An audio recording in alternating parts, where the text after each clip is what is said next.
Knippel's 50th three of the year makes it 40-23. Duke on top of Syracuse about a minute into the second half.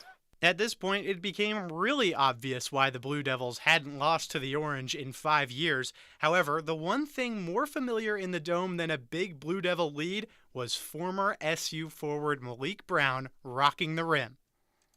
Nothing comes easy. James, right at wing, passes in, and Malik Brown jams it home. Sends a message to his former team. And that message, hey, Duke's up 48-29. Under 15 left in the game, and Adrian Autry calls a timeout for the Syracuse Orange. After that, it seemed like the only thing keeping the fans in the stands was the main event. Duke guard Cooper Flagg was yet to put his stamp on the game until the freshman threw it down. Dribbles left on Starling. Kick back. Flagg at the right wing. Working on McLeod and slams him. My goodness. Cooper Flagg's got Flags at half-mast. Right past McLeod. That was gorgeous. 59-38 Duke. 10 minutes to go. The flag at half-mast. That is brutal. But McLeod got some consolation with a jam of his own later on. Hand off to Chris Bell. Dribbling at the far side of the court. Gives it to Carlos. Feed inside. McLeod slams it home himself. His most points all season, Naheem McLeod. It's 62-40, though. Duke still on top. 9 minutes left. McLeod finished with double-digit points the first time this season. The big man had 6 points all year prior to this contest, so somebody doing well even when the Cuse gets crushed by the Duke Blue Devils. But after that, the dunk contest continued in the Dome with some nice defense turning into a Duke slam. Majstorovic lobs a pass into nobody. Stolen away by Foster. Wide open. Harris jams it home. Comes in, immediately makes an impact. So much depth, so much talent on this Devils squad. 75-46 Duke. 4 minutes left. And that was all she wrote. Syracuse lost its 10th straight against Duke. Number 2 Duke walks all over Syracuse, 83-54. That is the biggest ever win from Duke over Syracuse. And it was ugly for the Orange all second half. 83-54, Duke beats Syracuse in a wire-to-wire victory for the number 2 team in the country. That was another bump in the road in what is one of the more disappointing seasons in recent Syracuse history. Now that we're done with radio replay, we can move on to the Pepsi player of the game. And really, Syracuse players have not crossed my mind at all. I am going to go with the elder statesman of Duke men's basketball. None of those fancy freshmen. Tyrese Proctor led the team with 16 points, shot 5 for 12, 4 for 10 from 3, added a couple assists, a couple boards. He's a stabilizing force for Duke, but really the individual stats didn't matter too much in this one because number 2 Duke was clearly the better team than unranked, under 500 Syracuse. So the Pepsi player of the game, congratulations to Tyrese Proctor. That's all we have here for Orange Overtime, but we've got more action coming up for Syracuse men's basketball. I alluded to it earlier. Our next broadcast for men's basketball is on Wednesday, February 8th, Syracuse versus BC. Countdown to tip-off is at 3:15, and tip-off is at 3:45. And I have some thank yous to hand out before we go and move on to the double overtime. Thank you to producer Griffin Marcy, our engineer, Jish Shakolsky, Milo Hoffman on radio replay, and of course, the entire WAER sports desk that makes the world go round here on Ostrom Avenue. But now it's time for the double overtime. I'm sure some level-headed reactions to an absolutely embarrassing game for the Orange. The double overtime going up until 11 p.m. with Jordan Leonard and Sam Reese. And you can call 315-443-2011 to get your voice heard. You can also text at 315-556-3929. Jordan and Sam, what a mess. I'm sure you guys have takes on takes about it. It's funny because in the first half, they were performing actually pretty solid against Duke, and then in the second half, Sam, it was all Blue Devils all the time. The offense was on fire. Cooper Flagg, Tyrese Proctor, like Alex just said, the offense just steamrolled Syracuse. They did, and maybe it was some false hope, but I certainly knew the direction this game was trending in the entire time, Jordan, and I have some thoughts about that second half display in particular because the team, quite frankly, gave up, and I get it's Duke, but that was pathetic. That was pitiful, and I have plenty of thoughts. Gave up on defense. The offense was just absolutely horrendous all day long for Syracuse. We're going to break it all down. We're also going to have our W8ER sports talk reporter, Ryan Bridges, who is in the Dome to see it all on the show later on the double overtime, which starts right now.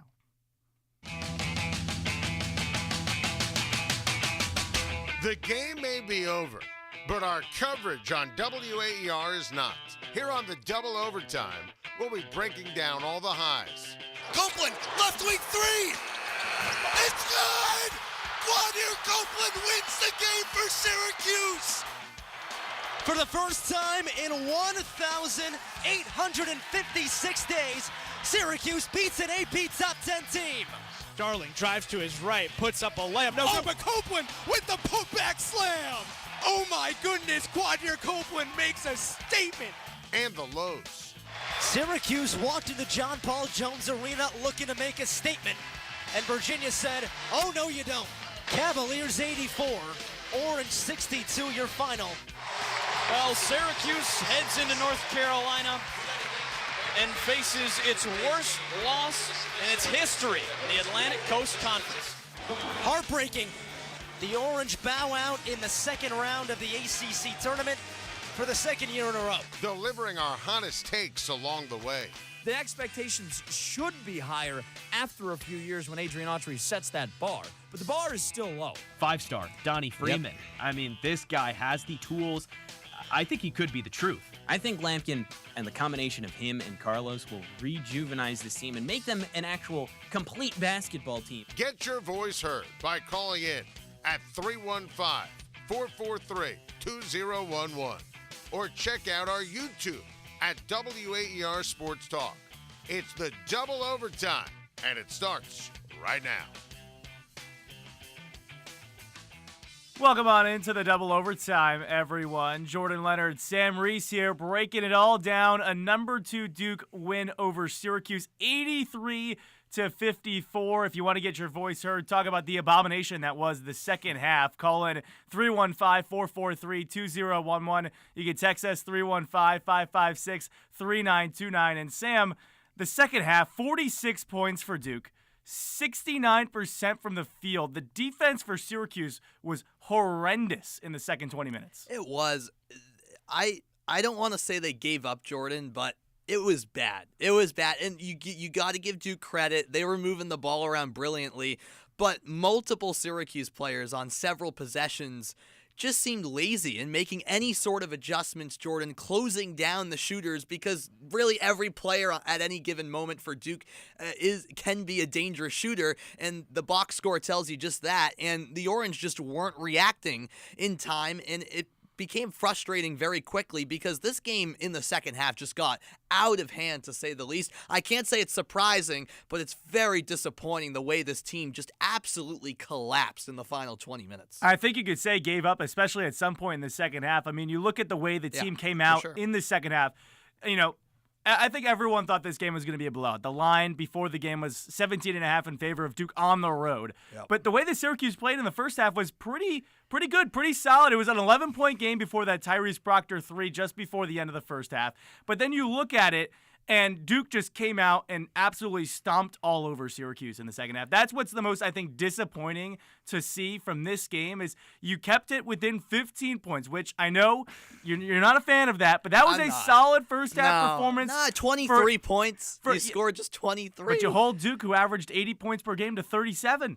Okay, that's a little bit under their average. Not much. But all I'm saying is that it was a solid performance for Syracuse. Under 500, going against the number 2 team in the country. I'm not denying that it's not sad. Sure. Okay. But to then come out in the second half and to not show up when you have, yes, there was a crowd of about 23,000 people, according to Syracuse Athletics, the largest crowd in college basketball this season. Yippee. But to not show up in the second half like that is just, like you said, disappointing. Yeah, it's a disservice to all those fans as well. Which I think most of them were there to see Cooper Flag and Duke, and I saw on TV at least. I know our some blue broadcaster shirts Austin splattered. Barrick was very happy to see Cooper Flag play. Yeah, he was. You know, the main event was in town. I can't really blame anyone. I don't think all 23,000 fans were there to watch this team, because this is really the darkest point this program almost has ever been, Jordan. I don't think that's crazy to say. No, I mean, they're about to have potentially their second losing season in the last 3 to 4 years, and before that, they hadn't had a losing season since before Jim Boeheim.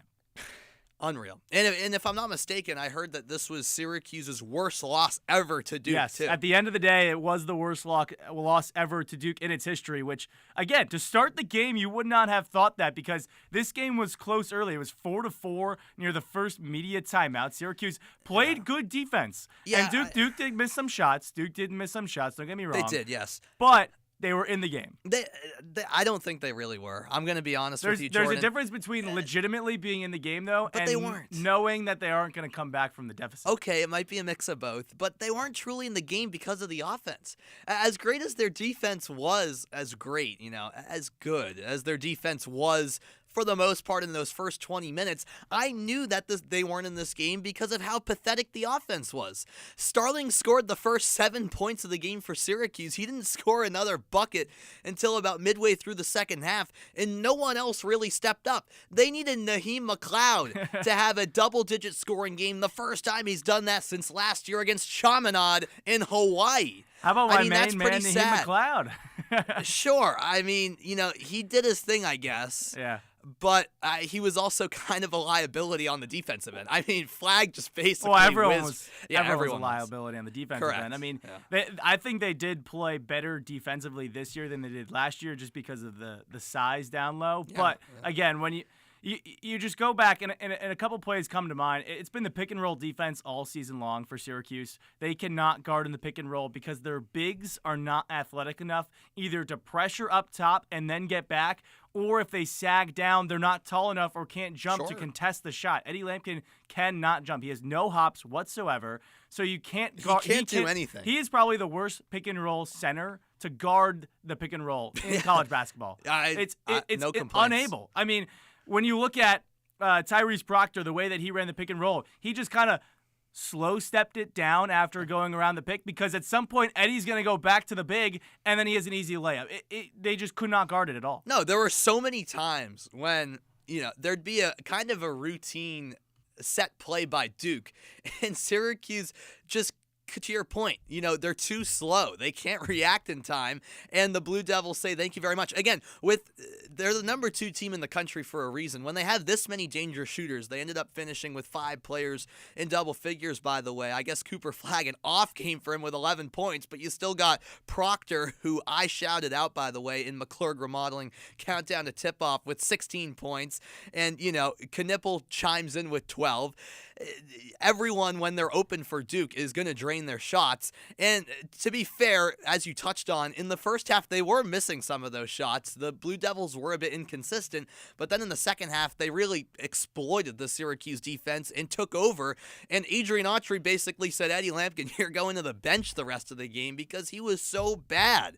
2 points in 18 minutes, and he was up to 3 fouls early, Jordan. He basically didn't play in the second half. Yeah. Because he's not good on defense. And when you're going against a team unbelievable. with the bigs that Duke has, I mean, Cooper Flag plays, the 4 or the 3 when Malik Brown's on the floor and he's 7 foot tall? I mean, that's just nuts when you look at who's actually on the floor. Eddie Lampkin was a non-factor today. Jair Davis had, if you look at the box score, a solid offensive day, but none of the Syracuse front court could match up with any of their matchups. Not at all. All day. It wasn't even close. And I mean, Davis, he had that stint early in the second half when he started to heat up a little bit offensively.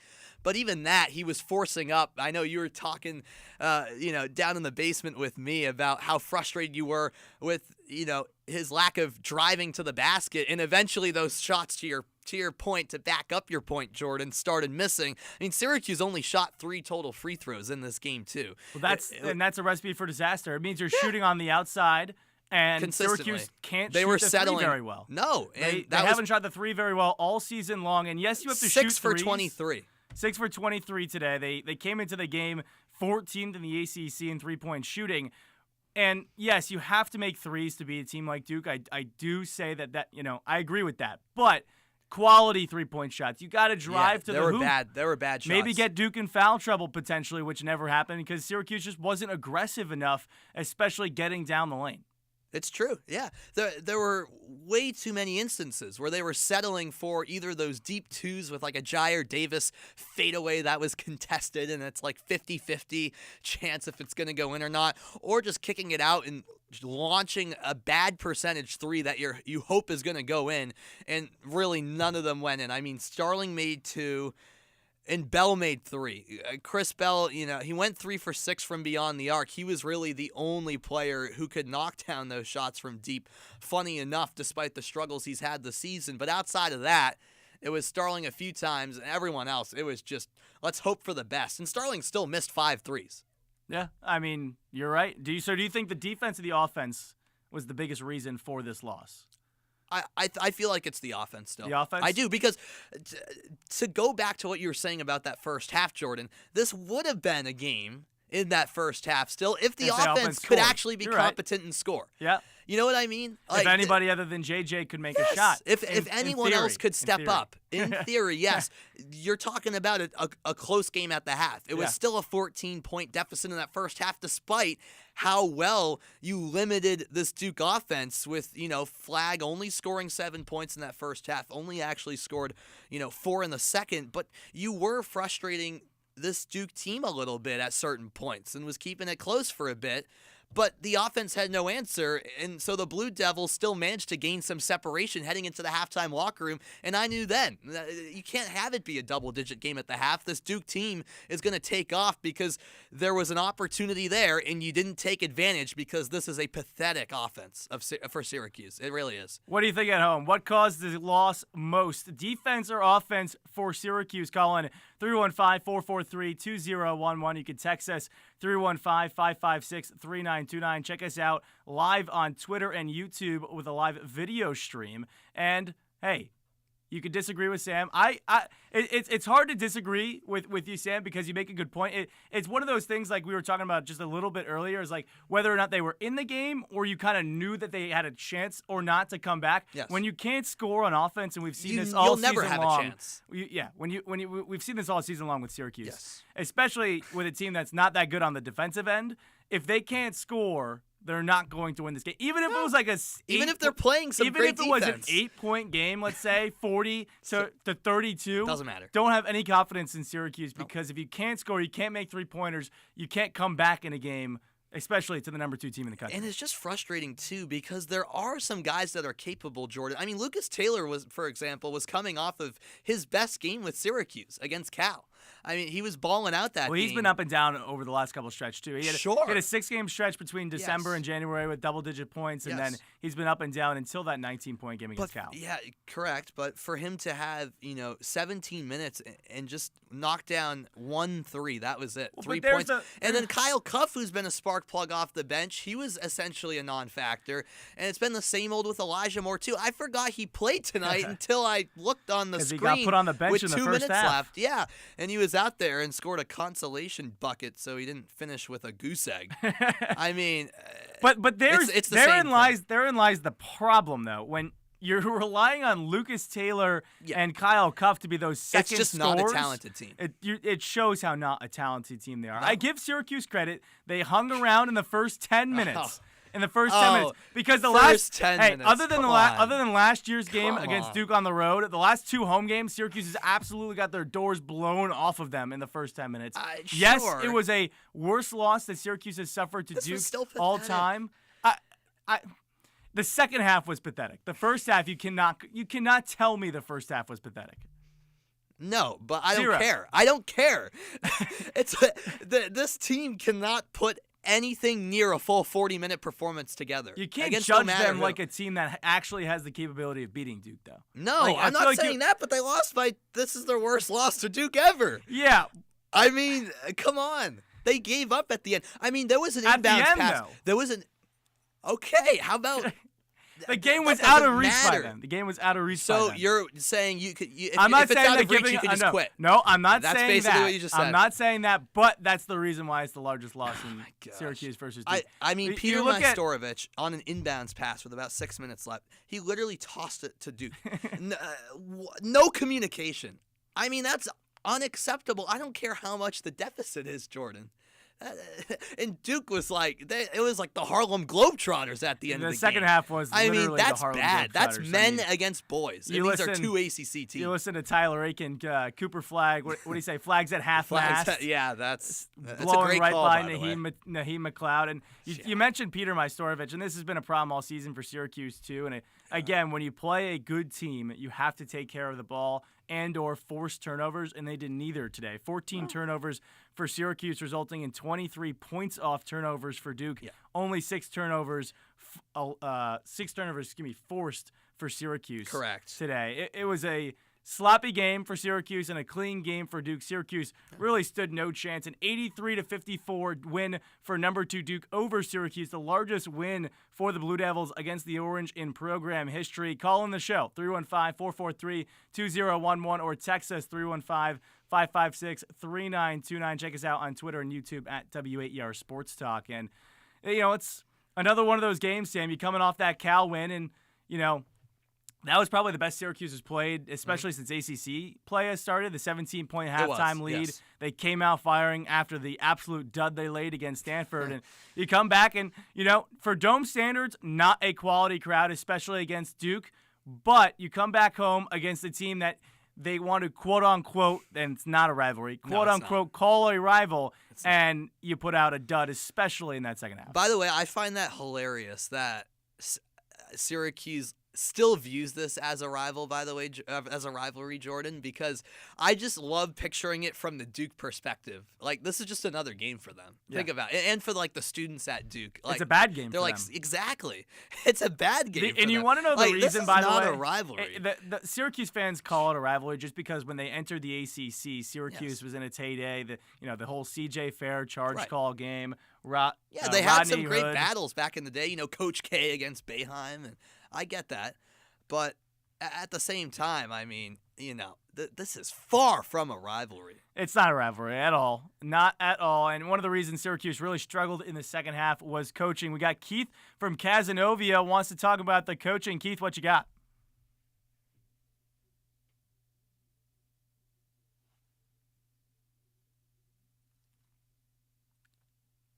First off, right off the bat, we were never going to win this game. I mean, it would have been nice to run with these guys for a half, but I don't even want to talk about how dismal that second half was. They just didn't show up, right? Yep. At all. Number one, admin's commitment to making us irrelevant again. This game really starkly put into light how different those two programs are, Duke versus Syracuse. Recruiting, the use of the portal, and money. In the day that we are in right now with NIL and what it takes to recruit players and keep them on your roster, I mean, that was just in stark contrast today as to the state of those two programs and what is SU admin going to do to make us relevant again, to make us become a top program, Power 5, a top legit Power 5 program. Keith, when you look at Malik Brown, he's a prime example of that. Would Malik Brown make this team exponentially better? Probably not, but he would be one of the better players on this team, and he picked to go to Duke to play off the bench instead of playing for Syracuse and being one of their lead players. And he made a difference the second he stepped on the floor, right? Because he's part of a system. I mean, now to get into coaching philosophy, what I thought was just incredible was Duke 2, 3, 4 passes in the paint to look for the high percentage shot. They weren't chucking up ridiculous shots. They're a great three-point shooting team. But look at the number of looks they had in the paint, unselfish play. Syracuse, too much iso ball. We seem to want to play iso ball. We too much outside shooting. We're not a good outside shooting team. Mm-hmm. Duke is doing all the little things, all the fundamentals to just run us into the ground. And that's coaching philosophy. Yeah, you hit the nail on the head, Keith, and it's very frustrating as well to see how poorly the Syracuse offense is run. I'm curious, one more question for you, Keith. We really appreciate the call. how much can you blame Syracuse, though, for running this type of offense when there's such a lack of talent where you basically have to rely on J.J. Starling to do his thing?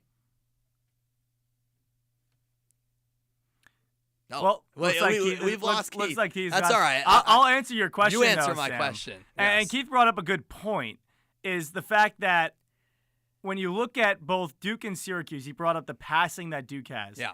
It's funny because Duke, low key, does not need to pass the ball as much because they have so many guys that can go off the dribble and go iso ball. Syracuse is a team that needs to pass the ball to get people or to score points. I mean, they don't have enough guys that can create for themselves. And even when J.J. Starling's really that only guy, and even when J.J. does that, he's the number one guy in the scouting report. He's getting all the defensive attention. Correct. They're going to make everyone else beat you, unlike a team like Duke that's well-balanced. Yeah, and no one else can beat, a team like Duke defending the likes of whether it's Lucas, Taylor, Elijah Moore, guys who have struggled and have been inconsistent all season. So to your point, they know the lockdown Starling, and Syracuse has no other options when it's in the hands of any other players. Syracuse spat on offense, and, like I talked about, Malik Brown, prime example of kind of where Syracuse is at right now. He leaves Syracuse where he could have been a starter and played a lot of minutes. He goes to Duke, is that sixth man, has been pretty solid so far this season other than the injury. We got Doug in Syracuse talking Malik Brown. Doug, what'd you see from Malik Brown tonight? What's going on, guys? I think the number one thing I saw from Malik was how much I miss that guy. He does it all. And one thing that stood out to me the most, and this is another knock on like the coaching staff, where there was like a couple possessions in a row. We were trying to get the ball inside to the guy Malik was guarding. I can't remember. It was probably Lampkin or somebody or Jair. He has such long arms, and he was great at this at Syracuse. He would deflect inbound passes, and they just kept doing it. And it's like, how do you not even have a scouting report on a guy that you coached for 2 years? Yeah. It was blowing my mind in the stands. But something I did tonight, I'm glad I did. I took the 17. As soon as I saw it under 20, it was a no-brainer for me, and I think that's going to be my strategy the rest of the season. Well, maybe not that Miami game. Try to make some money. Maybe not that Miami game. Miami's pretty bad, Doug. Miami's pretty bad. Yeah, that's true. I'm going to be strategic. I saw Duke. I saw 17, and I said, put everything on it. Yeah, I mean, Malik Brown, thanks again for the call, Doug. Malik Brown, he talked about it, his long arms, not only kind of just going after those inbound passes. He had 3 steals today, and I don't know if he ended up leading the ACC in steals last year, but he was the leader in the ACC in steals for most of the season. His defense would be astronomical for the Syracuse team. Oh, yeah, exactly what Syracuse needs, funny enough. And looking he probably would have guarded Cooper Flagg tonight if he was on Syracuse. Yeah, exactly. And he finishes with 8 rebounds, leading the team, 3 more than any other player. Cooper Flagg was second for Duke with 5 rebounds. That's a legitimate more than anyone in man. Syracuse, too, game high. Yeah, game high. That's a legitimate sixth man, Jordan. And in only 22 minutes, too, by the way. Yeah, exactly. That's production right there. Efficiency, and that's a system in place as well from Coach Shire where he knows how to get the best of his players. And it seems, I don't want to make any assumptions, but it seems like Malik Brown is pretty happy with the situation he's in. Again, unfortunate injury there, but he's coming into games, game in, game out for Duke, getting valuable minutes off the bench, and there's a reason why. He's making an impact. Great defensive piece to the puzzle for this Blue Devils team, and then he's a beast on the boards too. He can get a couple of steals. Syracuse could have used him. Who would have loved to be the 6th man on a team that could win the national championship? Currently the number 2 team in the country, play at Cameron Indoor Stadium, come back He's in a to your much better former situation. school. Absolutely. Come back to your former school and win by the most points that Duke has beaten Syracuse ever in its history. 83-54, number 2 Duke takes down Syracuse inside the Dome. We got our first break here on the double overtime, but afterwards we're going to go dive deeper into the poor offense, what went wrong for Syracuse. Got a lot of that more after a quick break. Listening to the wings of a monarch butterfly. What a magical thought. They arrive here on the Day of the Dead, which we celebrate here in Mexico, and a lot of the indigenous people believe that it's the souls of their ancestors that are returning, and it's very spiritual. That's On Point with me, Meghna Chakrabarty. From 7 to 8 on WAER, your local NPR station from the Newhouse School at Syracuse University.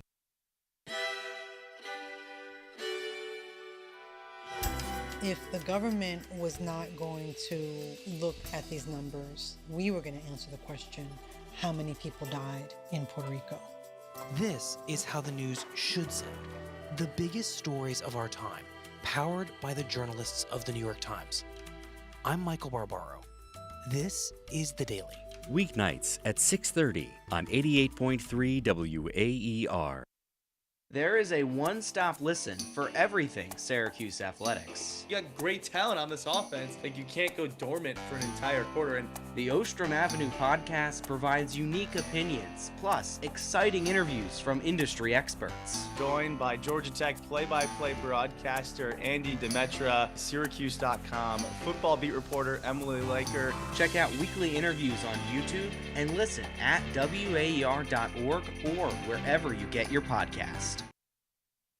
We know you've got a lot to do in a day, and sometimes it may not be easy to tune in at exactly the right time to catch WAER News. But WAER News is always available, wherever and whenever you are, without a paywall. Visit our website to use our live stream, or catch up on local and national news, as well as podcasts on our website at WAER.org.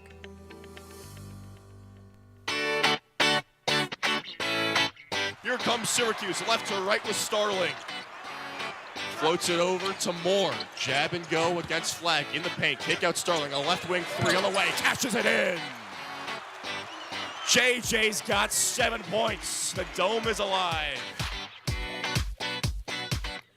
We're back on the double overtime here on WAER following a thrashing inside the Dome. Second-ranked Duke destroys Syracuse 83-54. Sam Reese and Jordan Leonard with you here on the double overtime, breaking it all down. We'll be on the air with you until 11 p.m. We still got our reporter Ryan Bridges coming up in a bit too. He'll give some great insight as he was there at the Dome. We've already had a couple of callers so far, and if you want to make your voice heard after a disappointing loss, even though you can say it's predictable, it's still disappointing, give us a ring, 315-443-2011. You can also text into the show at 315-556-3929. You can watch us on Twitter at WAER Sports Talk. You can also watch us on YouTube. Plenty of options, whether you want to listen or see our beautiful faces as well, up until 11 o'clock. And Jordan, we've harped on it quite a bit, and especially myself, because I think that was the most frustrating aspect of this game, is never mind the collapse down the stretch, but the poor offense, especially in that first half when I think they had a chance to be in this. That really exposed what this team has been all year. Yeah, Sam, you know, the kids, they're talking these days, and this is what the kids would describe as feeble on Syracuse's offense for the entirety of the game. 23 points in the first half, 31 points in the second half, 54 total. I was talking with somebody else earlier today and was debating on whether Syracuse would score more than 55, so the under hit there. And it really goes back to the ball movement. We've seen a couple comments from Brian Lapis on the YouTube live stream chat. The ball movement is so bad from Syracuse. Doug talked about it a little bit in the opening segment. Syracuse does not move the ball. Only 11 assists on 23 made field goals. For a team that has struggled all year long to create their own shot outside of J.J. Starling, passing the ball is absolutely needed to set up not only shots down low for an Eddie Lampkin or Jair Davis, but three-pointers especially for Chris Bell, Lucas Taylor. When Elijah Moore's in the game, Elijah Moore. And they don't do that, and they didn't do that against Duke. No. Against Duke, a team that's very long, you need to pass the ball. We appreciate the comment over on YouTube from our friend Brian Lapis. We also always appreciate calls from Ron from Syracuse into the show, and he's on the line right now. Ron, I'm hearing you want to be a little optimistic. I need some optimism. What do you have for us? Okay, guys, you know, I'm an older fan. I remember back what I was saying, kind of in the early 60s or so. Syracuse had a couple of years where they won 2 games one year, 4 games the next year. I mean, really, basketball was irrelevant. They were terrible. All of a sudden, in the mid-60s, they recruit a guy named Dave Bing. And this guy, I mean, you really had to see this guy. He's unbelievable. He was a game changer. He really was. And with Dave Bing, they happened to get a guy named Jim Boeheim, who wasn't a great player, but he was a very good player, and he turned out to be a Hall of Fame coach. Now, fast forward 20 years, and they pick up a kid named Dwayne Washington, Pearl Washington, out of New York City. This kid also, you build a team around this kid because he's a game changer too. 20 years again, and we pick up a guy named Carmelo Anthony. Oh, He yeah. only stayed 1 year, but he brought us with the national other guys championship, a of championship. course, Ron. So I'm just saying, this can happen at any time, so I just don't think our talent level certainly is not equal to Duke's, but we'll get there again. Yeah. Go ahead, Jordan. It hasn't even been close to Duke in the last couple of years. Thanks again for the call, Ron. We really appreciate it. Okay, guys. Love diving into Thank the you, Ron. history of Syracuse, and brings up the question. We'll maybe get a little bigger picture later on in the show. Sure, yeah. About the recruits coming in, but Syracuse, the last couple of years, talent-wise, both Jim Boeheim and the first couple of years of Coach Autry, the talent just hasn't been there, especially No. compared to teams like Duke, who are the top in the country. It's true, and everyone hates Duke because they're always getting those big time players, and that's just how it is. And they're an unlikable team for that reason. But that's the fact of the matter. Duke has that brand where they're going to bring in 5-star recruit after 5-star recruit. It doesn't matter how many freshmen go one and done. And Syracuse is far from that level. That's just the reality. And we had a caller earlier touch on that a little bit. I do think, Ron's point is a little bit interesting, where are we in a stage where for Syracuse in general, and there is past precedent based on, the examples he brought up, where before the expectations were so high. Sure, yes. And are we at a stage where if you're a Syracuse fan, you're just hoping one of these recruits, whether that's a Kai and Anthony or something, is unbelievable and somehow carries this team to the promised land? That's the problem with college you can't basketball, do though, that. this year. It Yes. doesn't happen anymore. Correct. First of all, if you get good freshmen, congratulations. They're not going to be as good, unless they're Cooper Flag. They're not going to be as good in year one as you might think, being able to lead your team to, an NCAA tournament, a Final Four, whatever you want to say, and then they don't stay because they're either going to the NBA, which is fine. That happens all the time. But also, they're transfer They're portal. transferring. I mean, To the bigger and better. entirety of Malik Brown. Syracuse's team left last year. Yes. And that was a class that they got as a big freshman class that was developing. One of the reasons they had a 20-win season last year was because of the chemistry of that group. That just doesn't happen anymore. Well, we've had plenty of callers already. Keep them coming, guys. And we got another one on the line. Jay from Baldwinsville. Jay, what do you have for us tonight? Yeah, well, first I'll say, guys, is I'll have whatever Ron's having. Give me two of them. Yeah. Because as I'm driving home from the game, I'm looking at my the temperature in my car, and it's 12 degrees out, and we're in the middle of February, and what used to enjoy, you had something to look forward to for an SU game.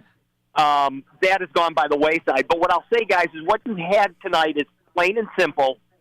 Is for Duke, you had 4 or 5 future NBA players versus our team, which consists of Georgia State, Hofstra, and Delaware. Where'd the other kid come from? Delaware. Georgia State, Hofstra, and Delaware. Yep. So, it's the talent on the floor, and we don't got it because I don't know if you guys recognize that during the game, is that I think they sat Hahn and Cooper with probably about 10 minutes left in the second half. And toward the end of the game, their third stringers were given our I know we had Elijah Moore on the floor. I know we had Kyle Cuff on the floor. We had the Maestro on the floor. Well, Jay, they were giving those guys a game. Jay, you want to talk about talent? I mean, Duke has a 5-star that was number 15 in the country that doesn't really play for them at all. I mean, here's my interesting question, especially with the Syracuse-Duke game, because of how hyped up it is when it's played in Syracuse. You were at the game. What was the crowd like before the game, kind of during and when Syracuse, started to get blown out towards the middle of the second half? Well, to be honest with you, the crowd was surprised because here's the reason. I guess it started with California, but at the beginning of the game, during warm-ups, every coach except for Autry was on the floor warming up the players so they wouldn't get blown out in the first 10 minutes of the game. Now, what astounds me is that it almost took 21, 22 games for this crack crew of coaches to figure out maybe we should get these guys warmed up before they play. Yeah. So there was more there was more murmurs and like astonishment saying, wait a minute, why is Griff on the warming these guys up? What are these drills they're doing? Because we never saw that before. Well, that's what happens when you're done 17-0 to Stanford, 25-2 to Stanford. Yeah. I mean, you got yeah. But it took them 21 games to figure out that these guys aren't hot out of the gate, so maybe we should warm them up better. Yeah, I agree with you, Jay. Yep. 20-plus games. I don't know, guys. Well, let me tell you something. It's really, to be honest with you guys, it's lacrosse season. Because this season is over. Oh, yeah, I agree. I agree with that 100%, and we really appreciate the call. Thanks so much, as always. And, yeah, you can hear every Syracuse men's lacrosse game here on WAER, and it is lacrosse season. But there are, I guess, 8 more Syracuse men's basketball games to take place, and then potentially the ACC tournament. It's not even potential at this point, which we can talk about a little later. They're going to make the ACC tournament. We'll discuss that later on. We'll dive deeper into that. I like how that's like they're going to make the ACC tournament when only 3 teams don't. But that's how sad the season has been. But I think a lot of great points were made there from Jay from Baldwinsville. And I love that insight as well. Maybe we'll get more of that from our reporter Ryan Bridges coming up. But if you guys want to voice your frustration as well, please call into the show, 315-443-2011. You can also text us at 315-556-3929. Sam Reese and Jordan Leonard here reacting to this 83-54 Syracuse loss to Duke. And Jay has a great point, Jordan. That's so funny, too, that the fans were actually like, oh, maybe it was just Jay, but maybe it was the rest of the crowd reacting that way. Oh, they're actually warming these guys up and putting them through tougher drills, because he makes a great point. We're 23 games into the season. Slow starts have been an issue, and I guess it did work for the first 10 minutes, but it's about time they do something about that. Yeah, I mean, they did it against Cal. I was listening to the TV broadcast of that on ESPN2, I think it was, whatever it was, that Saturday night. That's correct. They were working out really hard until about 30 minutes before tip, and I guess they did it again today. And maybe that's why they started pretty, and you're going to say, oh, I don't care about the start. They did start out pretty well. I actually want to go to some post-game presser sound that we're getting on WAER Sports on Twitter. Adrian Autry said in his opening statement, the only bright spot that came out of anything in this loss is the Naheem McLeod gave us very good minutes. And that's just a summary of the game. That's sad. I mean, when you look at it coming into the game and you're like, okay, if Syracuse has any chance to win, JJ's probably going to have to drop 25. And then he ends up dropping 12, 5 of 15. The offense scored 54 points, which if you're not playing Tony Bennett's Virginia team is very bad. And Tony Bennett doesn't even coach anymore. Yep, that's it's not very an excuse bad anymore. That's not an excuse anymore. Yeah. That's bad. And when your third leading scorer is Naheem McLeod, that's insane. There's if there were player props in college basketball and somebody picked Naheem McLeod to be the third leading scorer, they'd be rich. Nobody would. The odds on that would have been nuts. That was insane. I mean, Lampkin 2 points, Moore 0, Taylor 3. Jaquan Carlos had 2, and he had his best game of the season in that loss to Stanford just this last week. This is my point. Like, there's so much inconsistency. It's mind-numbing and so frustrating. You cannot rely on anyone outside of Starling, and even he was quiet for a large portion of this game. Yeah, Kyle Cuff went 0 of 8 from the field. I mean, and I am a fan of Kyle Cuff. Me and too. What he brings I came to the around floor, on him. Yeah. And what he brings to the floor on defense, on just energy off the bench, but 0 of 8 from the field. You just can't do that, especially at home on offense. The offense was absolutely putrid, and it brings up the good point that we kind of hit on a little bit, but I want to kind of dive deeper into it to an extent. Yeah. 3-point shooting has been bad all season long, partially because Chris Bell has not shot the 3-ball well. Elijah Moore, their 2 best 3-point shooters, have not shot it well. Yeah. Lucas Taylor has been on and off. J.J. Starling not been that much better shooting the 3 since last year. What do you think the sweet spot is for Syracuse in terms of shooting 3? Because I know, and I agree with Adrian Autry, he said it earlier this season, you got to shoot 3s in college basketball because when you do make them, it does help you keep pace or come back, or extend a lead. But when you're a team that's towards the bottom of the ACC in 3-point shooting, they shot under 30% today. Yeah. At what point do you go down to an Eddie Lampkin more or go down to a Jair Davis more? Where again, and take Duke out of the picture here. Yeah. Well, Duke aside. Duke out of the picture here, you have pretty good front court on offensive reasons, and J.J. Sterling is one of the better slashers in the ACC. Correct. That's what's frustrating to me. Like, there's no reason to shoot so many threes. I don't care that, you have to shoot threes short to stay in a game. That's the nature of modern-day basketball because, again, college is not nearly as bad as the NBA, which is almost an unwatchable product At least they make these days, more. by the way. At least they make more of them. I guess. They shoot like 1 million in the NBA. It's Your ridiculous. Boston Celtics are a prime example of that. I hate it. I can't stand it. Yeah, it's ridiculous. Anyways, I just went off on a tangent there. But when you're a Syracuse team that, to your point, has a front court that has potential, like we've seen it before, how about drive to the cup a little more? Again, they shot 3 total free throws. They didn't make 4. Yip-de-doo. It was 2 of them by Naheem McLeod. 2 by Naheem. And he made both. Come on. He made both. They hadn't made a free throw in this game until the final few minutes, and that would have been the first time in 25 years. I mean, there's no excuses there.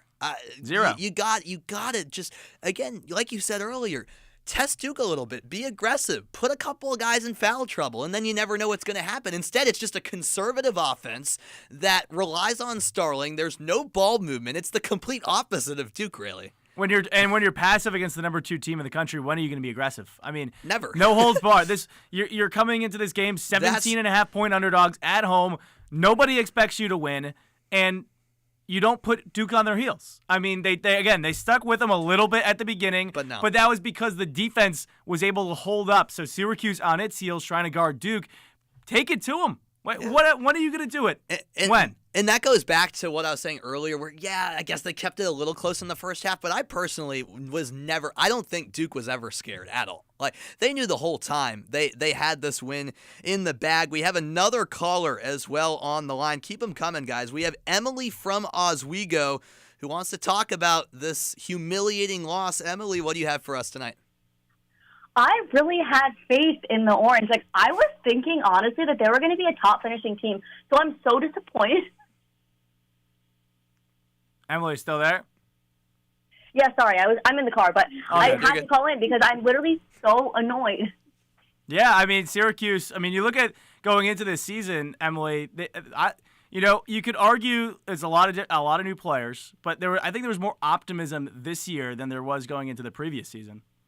Here's what I also think, though. I feel like if we still had Quadir and Chris Bell, like, things would be moving a lot quicker, and this game would have looked a lot different. I don't think it would have been a win, but I'm honestly so glad I wasn't there. My family is a huge Syracuse fan, so we were going to get tickets, and then we didn't. And now I'm just so glad we didn't. Yeah, you probably didn't regret that, Emily. We really appreciate the call, and safe travels as well. I know you said you're on the road. And she could have gotten a game for $7 too. That is true, and she still was smart about it. So thank you for calling in, Emily. We really appreciate it. Keep the calls coming, guys. The number to ring up is 315-443-2011. We want to hear how frustrated you guys are after this 29-point loss, according to my quick math. That is correct. 83-54, the final score. You can also shoot us a text on our text line at 315-556-3929. Sam Reese and Jordan Leonard with you up until 11. We still got an hour left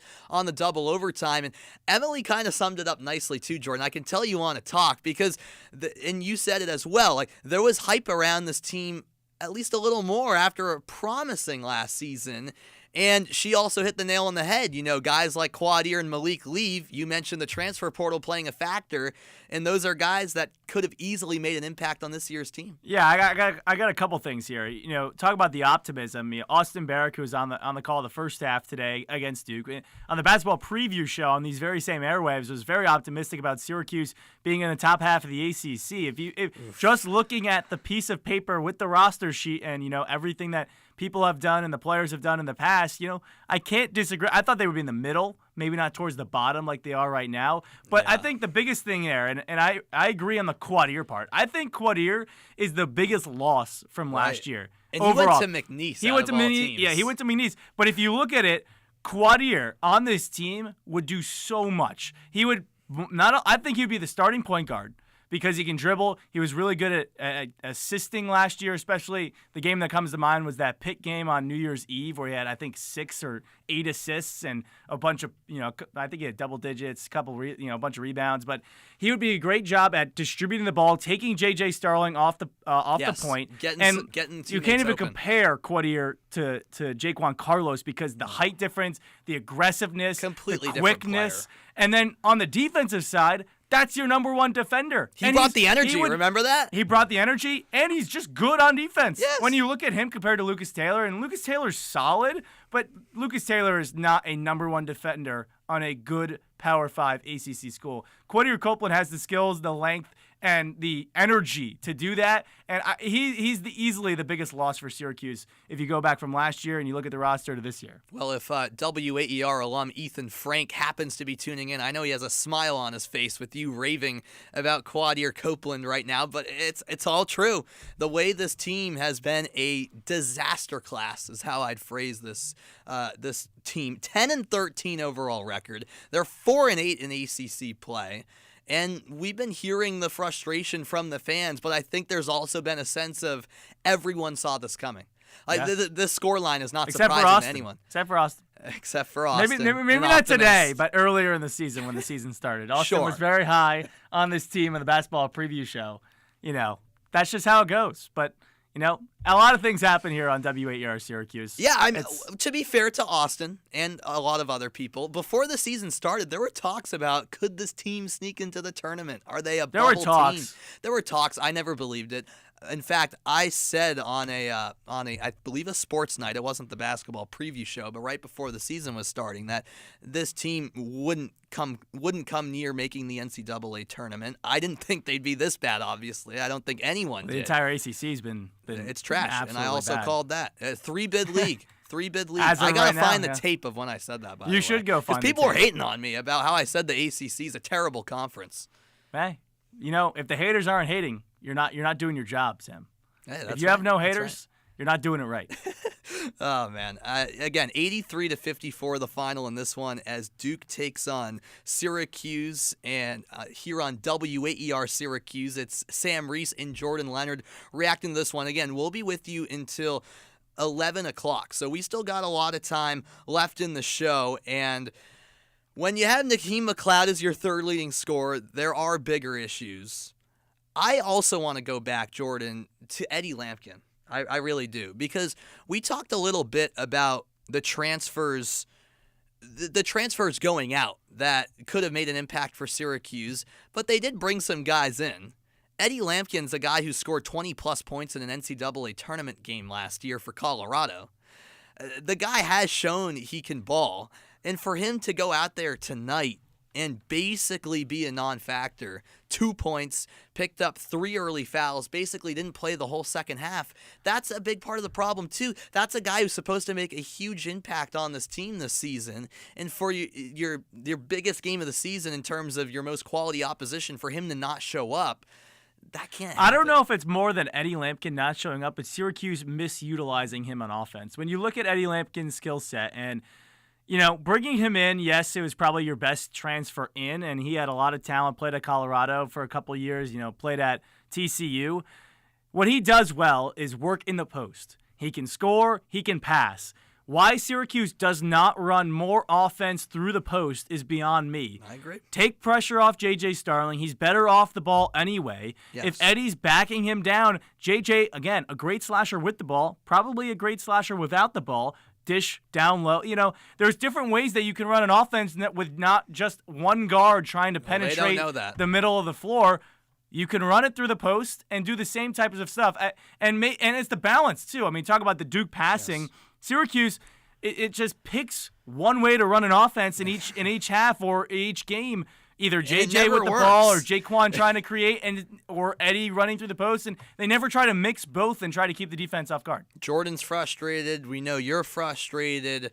We'll step aside to catch our breath a little bit. But stay tuned here on the Double Overtime, because after the break, you're going to hear from the man we all want to hear from, and that's our reporter, Ryan Bridges, who is inside the Dome. He had the perspective of this game firsthand, so we're looking forward to breaking it down with Ryan after this.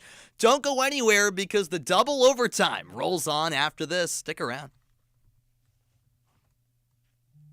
We know you've got a lot to do in a day, and sometimes it may not be easy to tune in at exactly the right time to catch WAER News. But WAER News is always available, wherever and whenever you are, without a paywall. Visit our website to use our live stream, or catch up on local and national news, as well as podcasts on our website at WAER.org. There is a one-stop listen for everything Syracuse athletics. You got great talent on this offense. Like, you can't go dormant for an entire quarter. And The Ostrom Avenue podcast provides unique opinions, plus exciting interviews from industry experts. joined by Georgia Tech play-by-play broadcaster Andy Demetra, Syracuse.com, football beat reporter Emily Laker. Check out weekly interviews on YouTube and listen at WAER.org or wherever you get your podcast.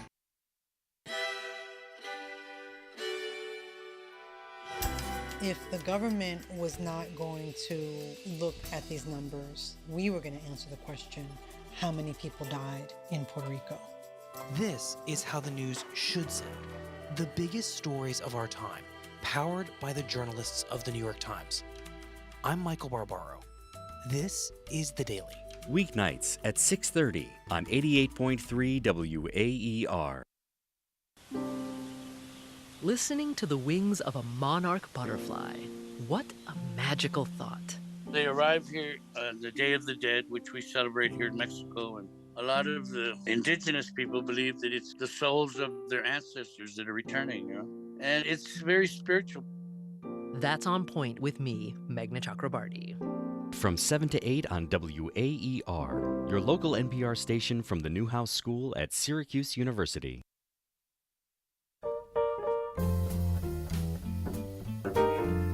The beauty of jazz is any time is a great time to experience new aspects of the musical genre and appreciate its rich history.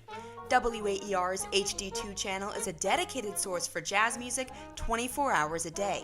Available to stream at WAER.org or on your HD radio. WAER, your local NPR station from Syracuse University. Flag at the right wing, working on McLeod, and slams him! My goodness! Cooper Flagg's got flags at half-mast. Sheesh. After a month of flags at half-mast for the passing of Jimmy Carter, they're back at half-mast today by Cooper Flagg inside the Dome. Absolute domination. Only scored 11 points, but Duke got the win 83-54 over Syracuse inside the Dome. Jordan Leonard, Sam Maurice breaking it all down. We bring in our WAER sports talk reporter Ryan Bridges into the show. He was there at the game all game long, watching it. He stuck through to the end. Partially because it was his job. Partially because it was his job. If you have a question for Ryan, his in-person perspective, call on 315-443-2011. Text us 315-556-3929. You can check us out on Twitter and YouTube, live streaming at WAER Sports Talk. And Ryan, we'll get to the offense in a second, because I think the biggest storyline always for a Syracuse Duke game is the crowd. It's known as being, 35,000 each year, and the largest crowd in the country, sometimes breaking records. Today, 23,313, largest in the country this season, just because of the sheer size of the Dome. But what was the crowd overall like, in your opinion? 3 words: the student section. They were awesome. I really think so. They had the 2 sections in the lower bowl. Yeah. And then normally it's kind of like a smattering of fans in those 2 upper sections that are right above like the 2 lower sections for the student section. There was 4 sections going across. I mean, at that last section that they filled up completely, that 4th section, there's no way you had a great view of the court when you were there. And even halfway through the first half, I still think it was completely full. Syracuse did a good job about the first, second media timeout of keeping the game close, which I think brought in a lot of those fans. At halftime, people started to leave, and once they realized they couldn't get it back within 20 even in that second frame, fans started to file out. I was a little disappointed with the locals in kind of the top, upper corners, you would say. there was, half the people, maybe less than half the people in those sections. This is the Duke game. Yeah, I agree. I don't care if it's a Wednesday night. The students showed this up. is It's a work night. to what Jordan's. Oh, come on! It's a 7:00 game. They could have put this at 9. The game against UNC, I think last year, the year before, was at 9. Yeah. This is usually, like you said, Jordan, 35,000. Yeah, the Dome, they can pack the place, and it's a little sad that this is where the team is at. I'm curious. So, like, final 5 minutes of the game, like, how many? Was there like no one left? There was really no one left. It was really sad. I think once the Duke dunk party started going back and forth, the Harlem Globetrotters. I think Carlos went into the lane. Maluach swats it like almost all the way to half court. Evans picks it up and nearly posterizes J.J. Starling. I think he just went for the ball and he swiped through. Yes. There was a really photo. There was a really cool photo that was posted on Duke's Twitter about it. So it didn't look great for JJ, but I don't think it got posterized. But it was right then where the groans started to go through the Dome. People get up, they throw on their coats. They're looking down the aisle. Hey, you guys want to go? It was that type of thing. Yeah, it's a group decision. It takes a couple minutes to get back to South Campus, go get your car off the trolley, and then drive all the way home. And the crowd was there, 23,313. You mentioned the student section. Malik Brown making his return to the Dome. Was there any special booing or anything like that? I know Joe Girard last year when he came back, a little bit different because of how longer Joe was here. But what was Malik Brown's reception inside the Dome? When he touched the ball the first or second time he was there for a little bit. But then Booing? Sorry? They were booing him? They were booing him just a little bit. But then he came back into the game, I think, later on in the first half, and the boos were a lot less. I think the boos were actually louder for Cooper Flagg. Wow. I don't even know why, just because the target on his back, he's going to be the number one pick and everything. When he got announced in the starting lineup, I think that was the loudest the crowd was throughout the entire night. Wow, that's crazy. Interesting. I find that interesting too, in terms of like if you're just looking back for Joe Girard's return game last year.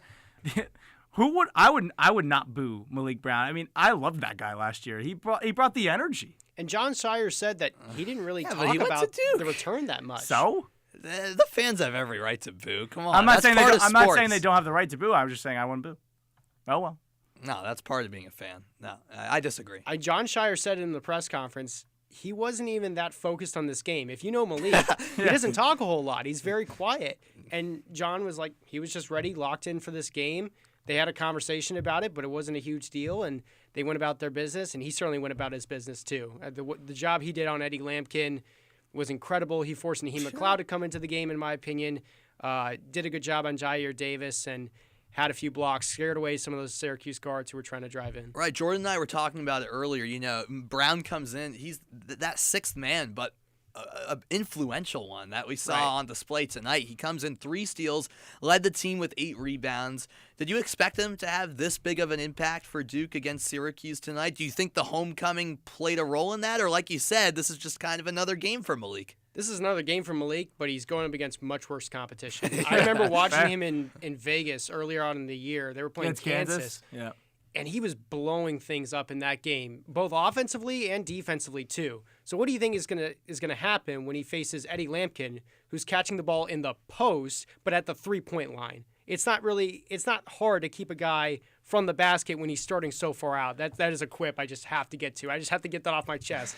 Why are you catching the ball in the post when you're at the 3-point line? Get on the lower block, and if you get moved out a few feet, that's okay. But I'm sorry. I mean, Jair Davis is the only guy that can move a guy like Malik Brown into the key. That's another conversation. But I think Malik Brown does a really good job at disrupting you before you catch the ball, making it really tough. He's almost face guarding you, but then by the time you catch it and he makes it really tough on you, he slides right back around. And he doesn't look like the bulkiest guy on the court when you see him next to, some of the other guards. And, he has more of a Cooper Flagg-like build. He's not as tall as Cooper, but he's a little bit more skinny. But these guys couldn't move him. Even Jair Davis, who I think has the ability to move defenders at times, they could not move him. He was rock solid, really active hands, just a really great player. He's a brick wall down there in the post, guarding Eddie Lampkin, guarding Naheem McLeod. If you have a question for our W8ER Sports Talk reporter, Ryan Bridges, he was at the game, call in 315-443-2011. You can text us 315-556-3929. And speaking of Naheem McLeod, a masterful post on Twitter with the LeBron. It was only right. Yes. Yeah. It was only right. That was great. And awesome. I'm a LeBron hater, and I like that. Yes, Sam, even though he's been very serious throughout this entire show, Sam laughed. I feel like I every did. single meme in life just relates back to LeBron James. Just somehow. Yeah. You can always relate something to a LeBron highlight of him just dunking on people. Yeah. It was an over exaggeration, if you will. But You could do the LeBron meme where he's doing the blowing. Oh, blowing the stupid his hand. pregame ritual, Yeah, the stupid powder and all of that nonsense. Okay, Sam, Yeah, relax, what? relax. How about Naheem McLeod though? 10 points coming off the bench. Really hasn't played that much this season. Has played a little bit more in the last couple of games, but when Naheem McLeod's your third leading scorer, it not only good for him, but shows how bad your offense played all game long. they really did. And I think he's the only guy that could actually stand in the key, and he wasn't going to be forced out. I mean, at the very least, And he still got beat. At the very least, a guy like Maluach has to make sure that he has the eyes on Naheem McLeod, and Naheem can legitimately stand there, and he's not going to get pushed around. And guys are scared to push him just because of how tall he is. He's not necessarily built like a guy like Eddie Lampkin, where you see a little bit more of the the lumber that he has on him, if you will. But I do think Naheem McLeod can kind of just stand there. He can eliminate the lob threat. They were really worried about the lob threat when it came to Maluach.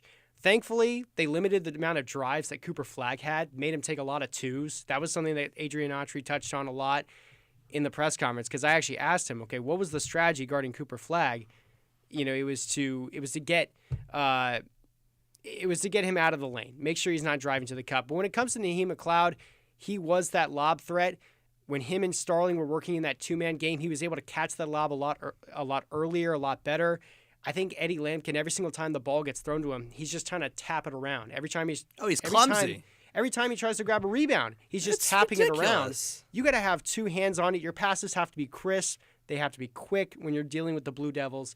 And I think Naheem McLeod just handled that a lot better, and his finishing around the basket was better too, because there's going to be hand in there no matter what. You're playing Duke. They're one of the lengthiest teams in the ACC, one of the lengthiest teams in the country.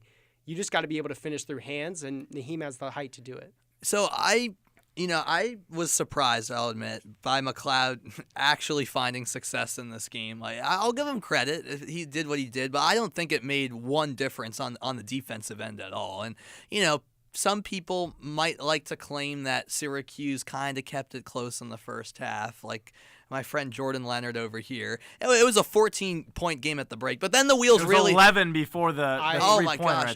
gosh! The three-pointer still happened in the first half. I highly disagree with that, Sam. All right, go ahead. When they saw Naheem McLeod underneath the rim, they were scared to drive the ball. I remember that they would beat Lucas Taylor. No. They would beat J.J. Star. I'm watching the How game, would you explain Sam. the second half then? Did you watch the game, I Sam? did. 46 points in the second half from Duke. And Yeah, I remember two instances where Flagg blew by McLeod and scored. Because, listen, they can blow by McLeod and score when he's out in the mid-range or he's at the three-point line. But I'm telling you, when they beat Lucas Taylor and J.J. Starling off the ball and Con Knippel saw Naheem McLeod towering over him, he literally pulled the ball back out. I watched And they it with scored. I watched it with my two eyes. But they pulled Sam. it back out, so that's against your point. Ryan's point is they didn't want to drive. Yes, nobody's denying that they scored 83 points. Ryan's point is that they didn't want to drive it into the lane with McLeod down low because of his frame. They still scored 38 points in the paint. Yes, your point there? They were still very balanced offensively. Let me look at how many minutes that Naheem McLeod played, because one of my quips. McLeod. They had 12 points in the paint in the first 22 half, minutes. by the way. 12 points in the paint in the first half. Yeah. Yeah, that's my point. In the second half, it didn't matter that McLeod was out there. It was the Duke Harlem Globetrotters. Well, a lot of that was off turnovers, to be fair. It wasn't Mahim just being down low and then No, dunking I'm not over blaming Naheem. it on Naheem. I'm just saying him being in there made no difference Yes, it defensively. did. No, it didn't. It was a 29-point game. It didn't matter. What was his plus Whether minus? he was in or out. Oh, I need to plus find minus. this. His plus minus, I hope Naheem it was a McLeod's minus. plus. Well, everyone's plus minus can be bad anyway. Why would you bring that up? Because they lost by Then 49. Then why did you bring up? Sam, I was there's just not a I just single came player into my eye. with came a into my mind. positive plus minus. And in the this only game. reason why that would Elijah you Moore is bring that minus up? 5 is because he played 15 minutes. Because I was just going to check, Sam. I'm not making this point here. I was just going to check to double check. Relax there, my guy. Tone it down a little bit. I'm Tone not it down toning a little it bit. down. This team is You pathetic. shouldn't be shocked. You weren't shocked that I'm not Syracuse shocked. lost. I'm just shocked at some of these takes. Okay. If you agree with Sam, call in 315-443-2011. Text us 315-556-3929. Number 2, Duke takes down Syracuse 83-54. Jordan Leonard, Sam Reese, and our W8ER Sports Talk reporter Ryan Bridges here breaking it all down all the way up until 11 p.m. And someone that we always talk about just because of what he means to this team, J.J. Starling. 12 points, 5 of 15 from the floor. Not one of his best games, but and you really just need JJ to go off in a game like this to have any type of shot. That's when they kept pace with him, was when he had the first 7 points of the game for Syracuse. Once he started to take worse shots because they were later on in the shot clock, no one could really create for J.J. Starling.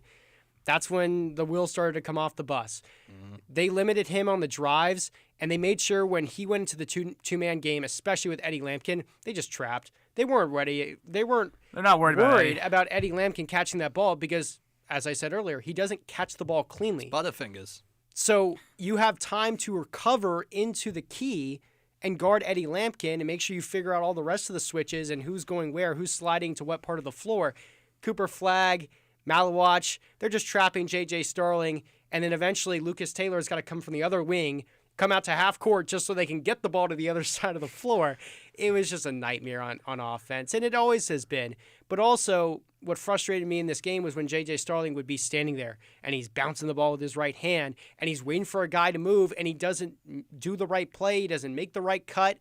They're just waiting. I saw it happen with Jaquan Carlos a few times. This team doesn't know what they're doing for the first 12 seconds of the shot clock. Well, and usually that first pass, exactly. that first pass comes like five feet beyond the three-point arc. That first there's pass no is never progress inside. made. Yeah, exactly. There's no progress made on the first pass of every possession, it seems like. And I was talking about this earlier with Jordan, but it's basically the complete opposite of Duke, who actually has a game plan. Of course, they have a more talented team, but they're actually working it inside the lane. They're passing it around like I've never seen before, and they're just running circles around the Syracuse and making buckets. I mean, it's the complete opposite, and they actually have a game plan. Because they can dribble when they're in the lane. They can dribble in the mid-range. Like they can dribble side to side, and I feel comfortable about them not getting bumped over. I feel like every single time that J.J. Starling was trying to drive on Cooper Flagg or Malik Brown, he was just constantly getting bumped, and that does something to your dribble. That gets you off balance, and then when you lose that ball and you're going out to the three-point arc, you're like, all right, who is in a better position than me to catch this ball? Because I'm not turning around and shooting a step-back three with 5 seconds on the clock. So I want to ask you about that quickly, Ryan. Because Jordan and I were talking about how ridiculous this is. Syracuse only shot 4 free throws in this game. Mm-hmm. And I get what you're saying, like Duke is better dribbling in the lane and getting towards the cup, but like surely Syracuse has to do a better job of at least forcing Duke into some uncomfortable situations and getting trips to the line and trying to be a little more aggressive. Was that something that you thought about during the game? Was it something Adrian Autry addressed afterwards? I really wish I asked him it because I think I should have texted you that question. I think he may have commented on it, but he may have not fully addressed the question that was at hand. When it came to those drives, I just think no Syracuse player could get a clean look in the lane, a one-on-one matchup. They couldn't isolate anybody. It was hard to predict the patterns because when you have another guy that's helping off and that's going for the block at the same time when you're already getting guarded by one tall guy in the lane for Duke, it's just a nightmare because they don't have to commit a foul to get the ball from you. That's the difference. Is sometimes you'll commit a foul, it gets called. Sometimes sometimes you'll get the call. Sometimes you won't. But there's always going to be contact in the lane. But Duke kind of recognized we don't really need to foul these guys. Exactly. We can just go for the ball and we can wait for the help defender to get there as well. When there's 2 guys on you like that, it gets really tough. Well, and it's funny, too, because even if they did foul Syracuse, they're not a good foul-shooting team, so they wouldn't necessarily make the free throws. You mentioned it, right. 12 steals. They were not fouling down low. They were stealing the ball. Malik Brown led the way, or I don't know if he led the way. He had 3 steals in his return to the Dome against Syracuse, and 83-54 win for number 2 Duke inside the Dome. Ryan Bridges, our WAER Sports Talk reporter. Sam Reese, I'm Jordan Leonard. Breaking it all down and up until 11 p.m., Call in 315-443-2011, or you can text us at 315-556-3929. And we talked about Cooper Flagg and kind of the way that Syracuse went about defending him. Obviously not his best game. He averages right around 20 points per game, around 26 points per game in the last 5 or so games. What was it like watching Cooper Flagg, potential number 1 overall pick in person? He's not really bothered by anything. He's not bothered by contact. He's not even bothered by the pressure and the fans around him. He just goes about his business. He seems so locked in on what he has to do, locked in on his teammates. He really is a guy that wants to get the other guys involved. He wants to get his teammates involved. And John Shire was saying in the press conference, you got to take more than 7 shots, Cooper. I mean, he wants to take Cooper is comfortable whether he takes 5 shots. And they still won by 29. Exactly, because they don't really need him. Crazy. They had that second option. I mean, Knippel was way more involved. Proctor, as you mentioned, they lost him in Syracuse lost him around the 3-point arc plenty of times in this game. Yep. When it comes to Cooper Flagg, though, I think Syracuse did a decent job on him. They limited him to taking pull-up twos. The one time that he actually had a comfortable look from 2 was when Eddie Lampkin, for some reason, was running drop coverage and let the best player in the country just shoot like a free throw line jumper with no one around him. He did the same thing, too, with Tyrese Proctor when they were doing a screen. He was down the left alley on the left side of the court. I mean, he was like, oh, I'm going to guard Proctor. I'm going to guard Proctor. No, I'm going to go back. Oh, and then Proctor just wide open layup. Eddie Lampkin might, and I say this with full confidence, Eddie Lampkin might be the worst pick-and-roll defender in college basketball. That's not an exaggeration at all. And Like, I think legitimately. this was his worst game of the season, I think, by far. And that can't happen. He misses the layup on one end, and there was a breakaway down the floor. He doesn't get back in transition.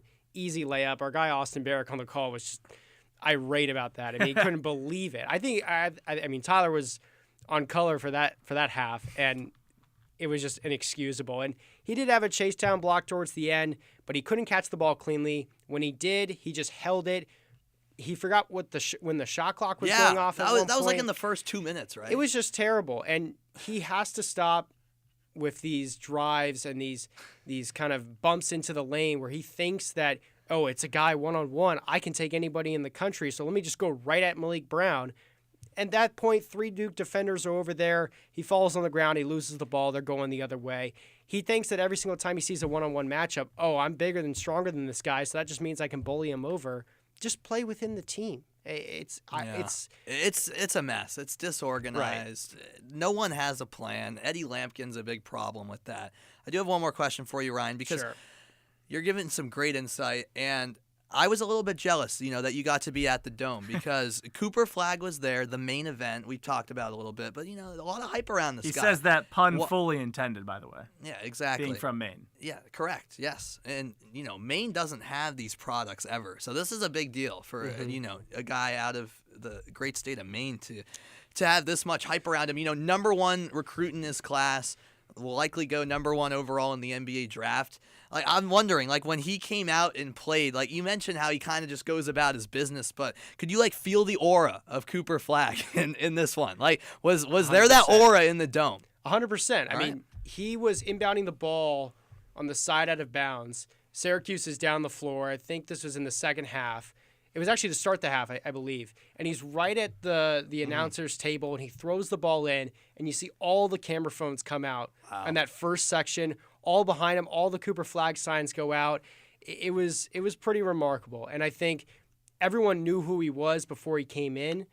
The student section was very aware of it. They were booing him very early on.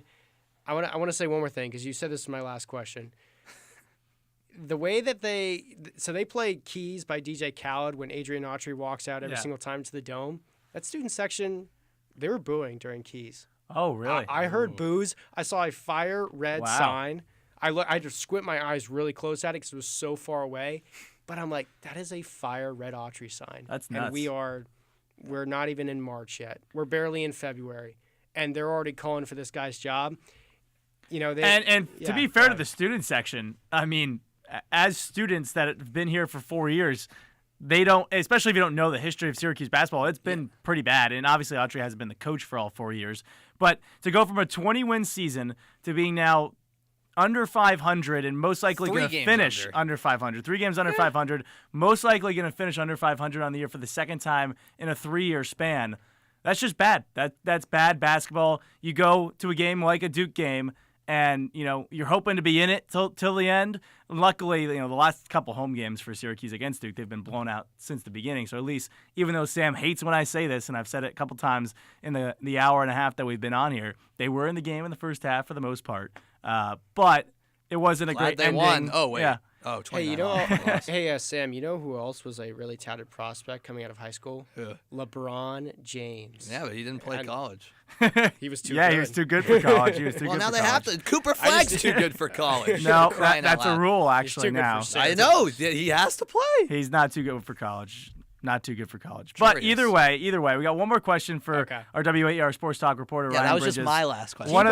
One of the reasons, that you're there, going to get the listen to the post-game presser from Coach Adrian Autry, who apparently is on the hot seat according to the student section. What was the biggest thing that you kind of heard or what you took away from Coach Autry's post-game press conference?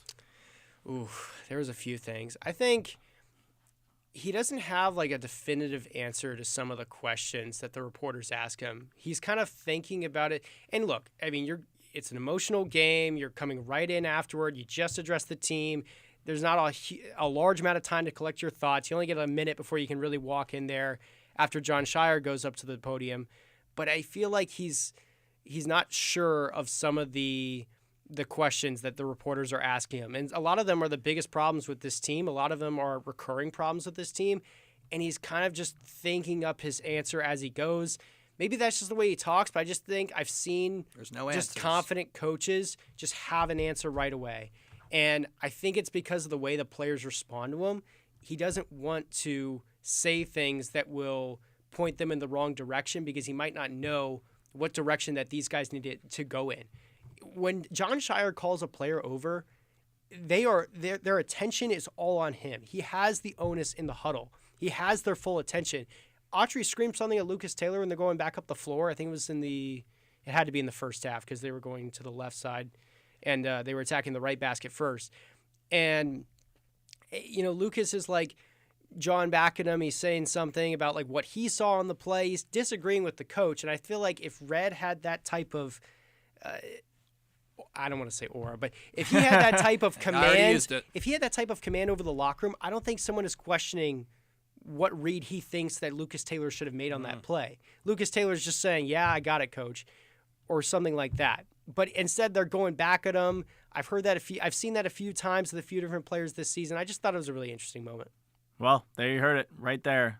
Interesting stuff inside the Dome. Thanks again for taking the time, Ryan, to hop on the show. 83-54, number 2 Duke takes down Syracuse. We got a lot more to talk about. We're going to zoom out to the ACC. Look where Duke stands. Look where the ACC stands, making the NCAA tournament after a short break here in the double overtime. Stick with us after this.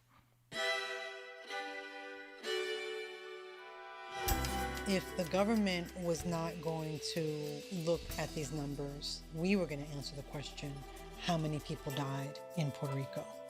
This is how the news should sound. The biggest stories of our time, powered by the journalists of the New York Times. I'm Michael Barbaro. This is The Daily. Weeknights at 6:30 on 88.3 WAER. We know you've got a lot to do in a day, and sometimes it may not be easy to tune in at exactly the right time to catch WAER News. But WAER News is always available, wherever and whenever you are, without a paywall. Visit our website to use our live stream or catch up on local and national news, as well as podcasts on our website at WAER.org.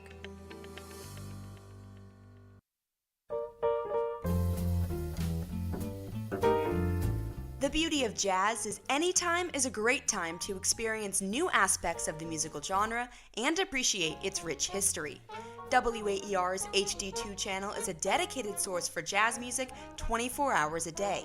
Available to stream at WAER.org or on your HD radio. WAER, your local NPR station from Syracuse University. There is a one-stop listen for everything Syracuse athletics. You got great talent on this offense. Like, you can't go dormant for an entire quarter. And The Ostrom Avenue podcast provides unique opinions, plus exciting interviews from industry experts. joined by Georgia Tech play-by-play broadcaster Andy Demetra, Syracuse.com, football beat reporter Emily Laker. Check out weekly interviews on YouTube and listen at waer.org or wherever you get your podcast. Inside feed, Flag turns around. Evans down the right alley, picks up the dribble, kick out. Proctor straight away, I'm away. Oh yeah. A deep three-pointer, well beyond the arc for Tyrese Proctor, a 40% three-point shooter. We're still with you here on the Double Overtime, and we appreciate you sticking with us until 11 here on WAER. Sam Reese alongside Jordan Leonard reacting to a thrashing in the Dome. Second-ranked Duke demolishes Syracuse 83-54. Some people claim it was a game at the beginning. It was never really a game, though. In the 29-point Blue Devil win, that's the biggest Duke win ever over Syracuse. There's still time left. We got about 25 minutes left on the show. Give us a call. We still want to hear more of your thoughts. 315-443-2011 is the number to ring up. You can also text us on our beautiful text line, 315-556-3929. You can both interact with us and watch us on Twitter at WAER Sports Talk. And you can find our YouTube stream at WAER Sports Talk as well if you prefer to watch us and not just listen, of course. And Jordan, there's only so much we can talk about with the Syracuse team. Again, I go back to what I said earlier, like as disappointing as that second half performance was where they essentially gave up, the scoreline is surprising to really nobody. And we know what we're going to get with the Syracuse team at this point. It's the month of February. We're 23 games in. So let's take it a little more big picture, looking at this conference as a whole in the ACC. Because we were having a conversation while watching the game about just how bad this conference is. This could legitimately be a 3-bid league. And that's not even being sarcastic. And that's crazy to think about. Yeah, I mean, the ACC used to be one of the best, if not the best, basketball conference in the nation. Partly, by the way, one of the reasons Syracuse went to the ACC. Let's be real, back in 2013-14, Yeah, the Big East is better right now. Well, in basketball, yes. The ACC has fallen, and it really goes, I think, to the transfer portal and why they've kind of dropped off, because the depth of schools does not have the NIL and the transfer ability to get transfers, especially in college basketball. But you mentioned a 3-bid league. Right now, Duke, Louisville, and Clemson, the only 3 teams projected to make the NCAA tournament. Duke, the only one in the top 25. Yes, they're at number 2. But this team from top to bottom is not good. It's the second year in a row where they're this bad. Especially, you look at the net ranking. The conference, yeah. I mean, yeah, the conference. You look at the net ranking. The SEC had 12 teams in the top 40 of the net ranking. It's insane. The ACC has 3, and it's the 3 teams that can potentially make the NCAA tournament. If you're a Power 5 conference team and you have only 3 teams make the NCAA tournament, that is pathetic. Yeah. That's horrible. You shouldn't even be considered a power conference team. You can't.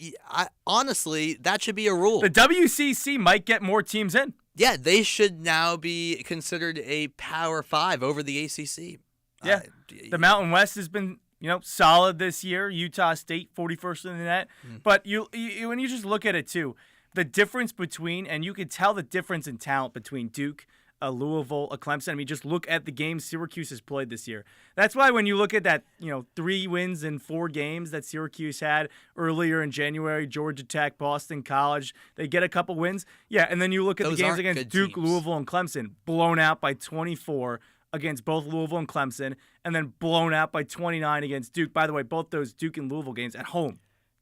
That's ridiculous. Yeah. That's the problem too with Syracuse this year. It's one thing to have a bad season. Everyone has a bad season every once in a while. A bad season and a bad conference. A bad season, a bad conference. I'll take you one step further. When you play these good teams and you get utterly blown out, it brings no confidence. It brings, if you beat Miami, who cares? If you beat Boston College, who cares? Even if you get a win against North Carolina, Who cares? Because you go against the top teams in your conference, the ones your fans come to because they're the top teams of the conference going to the NCAA tournament, and you absolutely crap the bed. Yes. And to that point, I think you could legitimately argue, because sometimes I'll flip on an SEC basketball game, and it's just a different world, really. I always think about if Syracuse played, this team, like a Missouri, or really like so many of these SEC teams. I legitimately think you could make the argument that there's like 10 SEC teams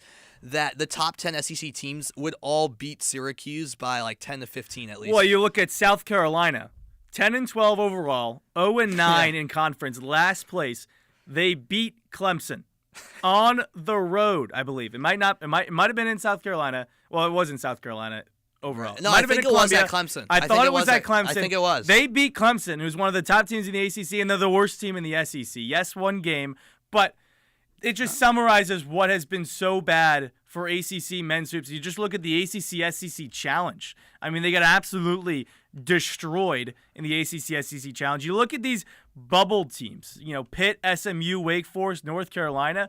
None of them have quality wins. Wake Forest is still without a quad one win. North Carolina has one. It was a neutral site win against UCLA. Pitt played a close game for the most part against Syracuse. If you play a close game, Pitt's not good, by the way. If you play a close game against Syracuse, you're not making the NCAA tournament. I hate to tell you exactly that. Right. SMU is a solid team overall, 0-4 in quad one.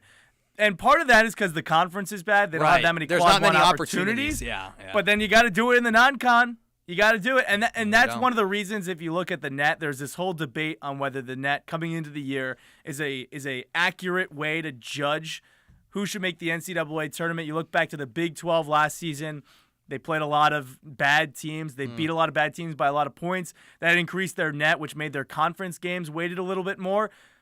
But who cares? Win the games. Adrian Autry talked about it before the season, about getting back to March Madness. It's about winning games at the end of the day. If you win games, you get to the NCAA tournament. Syracuse hasn't done that all year. The ACC has not done that all year long. Are we being too harsh on Syracuse? Are we being too harsh on the ACC? The answer is no to both, but if you disagree, give us a call, 315-443-2011.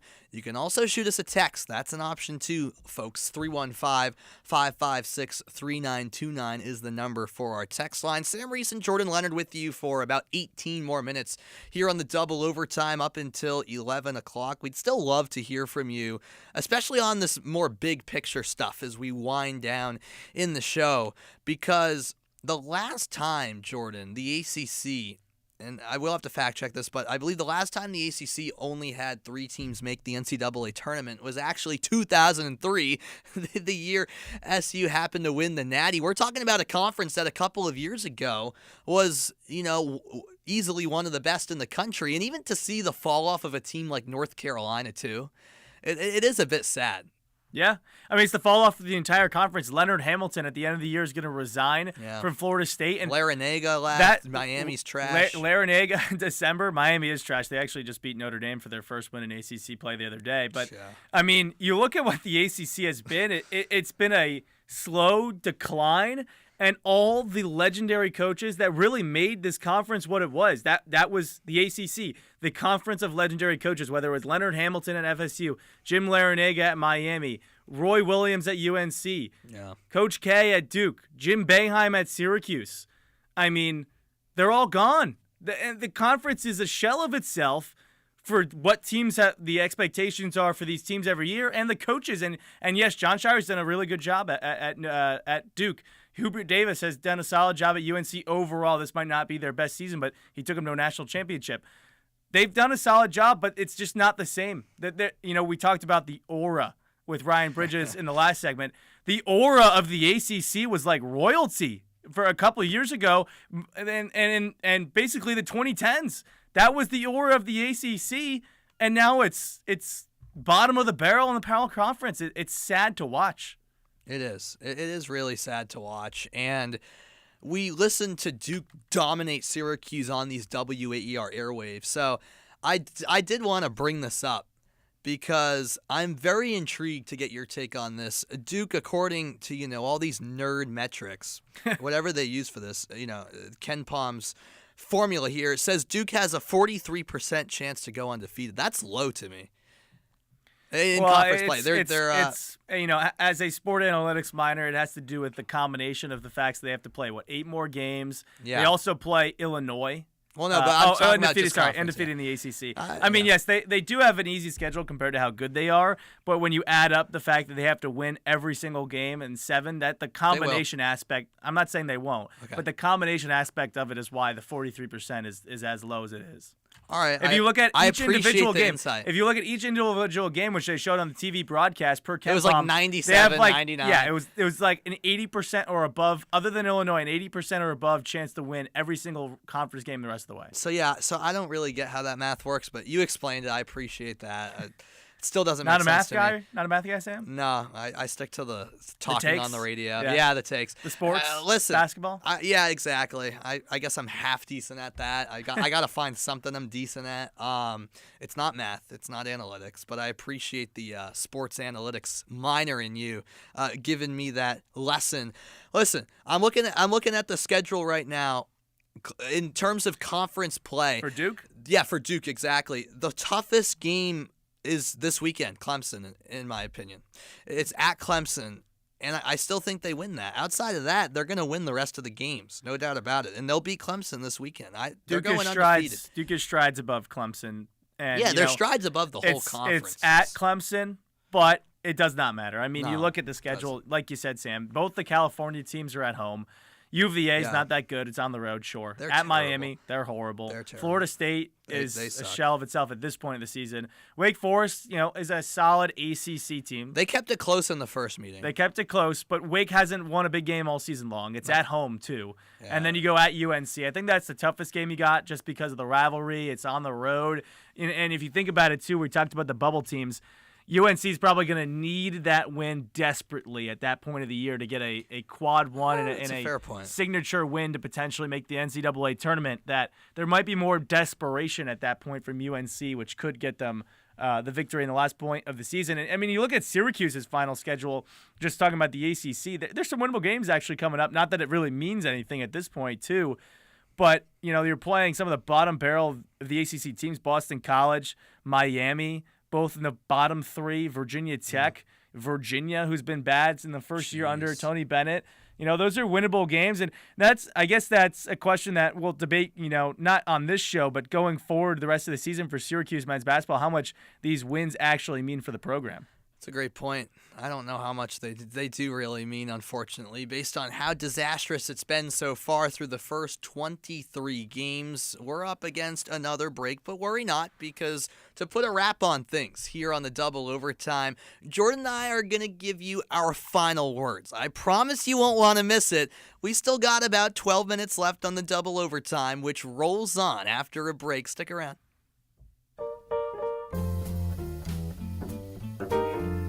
The beauty of jazz is any time is a great time to experience new aspects of the musical genre and appreciate its rich history.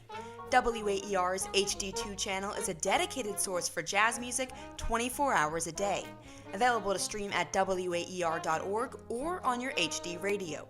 WAER, your local NPR station from Syracuse University.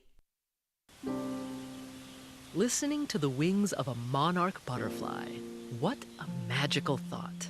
They arrive here on the Day of the Dead, which we celebrate here in Mexico, and a lot of the indigenous people believe that it's the souls of their ancestors that are returning, and it's very spiritual. That's On Point with me, Meghna Chakrabarti. From 7 to 8 on WAER, your local NPR station from the Newhouse School at Syracuse University.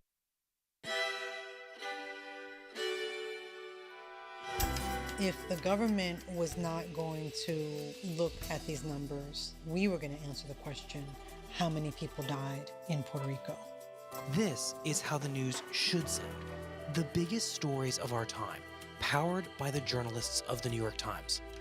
I'm Michael Barbaro. This is The Daily.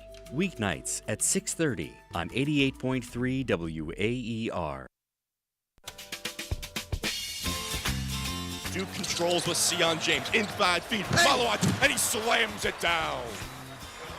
Too easy from James to Malawach.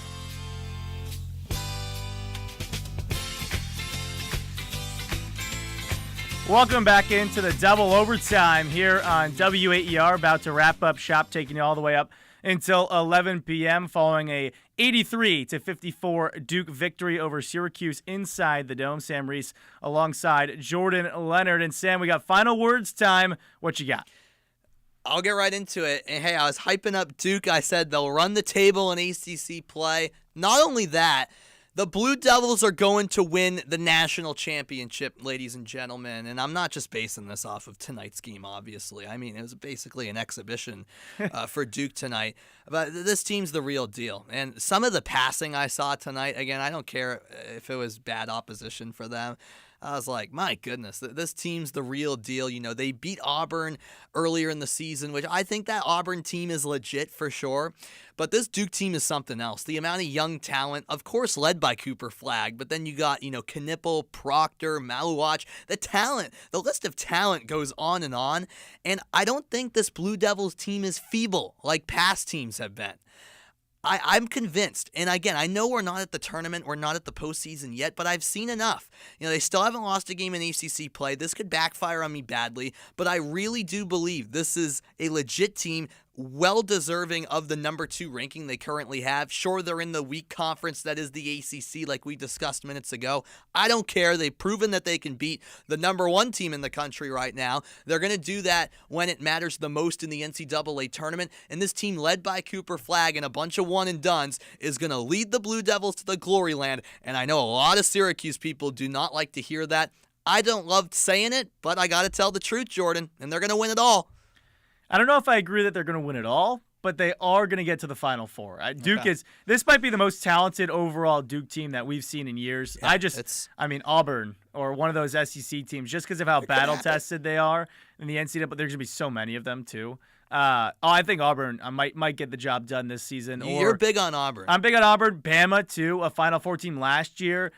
Yeah. They're going to have they got a good team. They're going to be hungry to get back and potentially try to win in the Final Four, get to a national championship game. It's going to be easy. It won't be It's going to be a fun Sweet 16, Elite 8, and beyond. I mean, March Madness is always fun, but I think it's going to be extra fun, especially when we got these giants going at it in the Final Four and the national championship game. And my final word is just re-emphasizing, because I think sometimes we don't look at the facts. We don't dive deep enough into the history of Syracuse basketball to say how bad this Syracuse basketball team is. This team, I have it written down here. Syracuse is so bad, and just realize that. They have 10 wins on the season right now.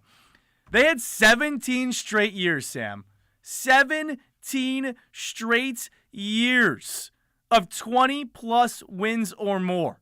17, starting in the late 90s and taking all the way into the mid-2010s. 17 straight years.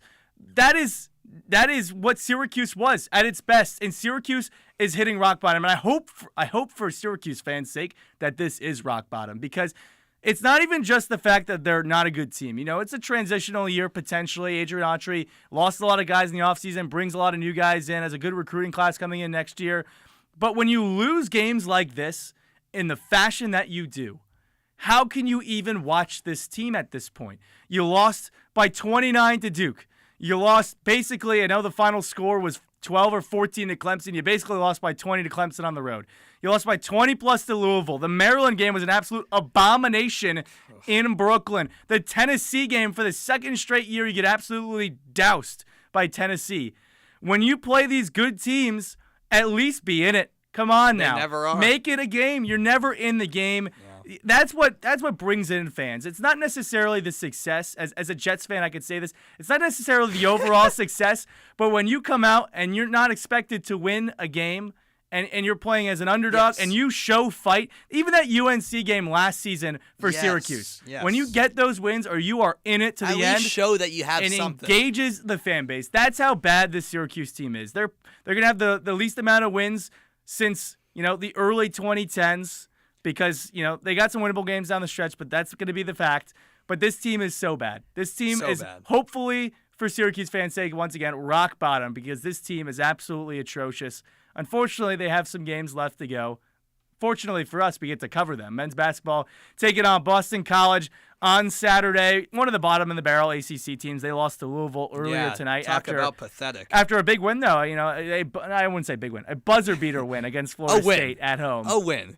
That game tipping off at 3:15. McClure remodeling countdown to tip off at 3 p.m. Double overtime going all the way up until 7 p.m. Eastern Standard Time. Alex Burstein and Skylar Wilkes hosting the double overtime. We got a big slate, though, Sam. A lot of games in consecutive days. Keep the dial Men's on. lacrosse. Not tomorrow. I'm thinking today's Thursday at this point. You got it. Friday against Vermont, a good Chris Fife's coach team, their first game of the year for the Catamounts. Correct. Men's basketball, like I said, Boston College on Saturday. Women's basketball taking on Wake Forest on Sunday on WAER Inside the Dome, just before Super Bowl Sunday. Just Super Bowl starts.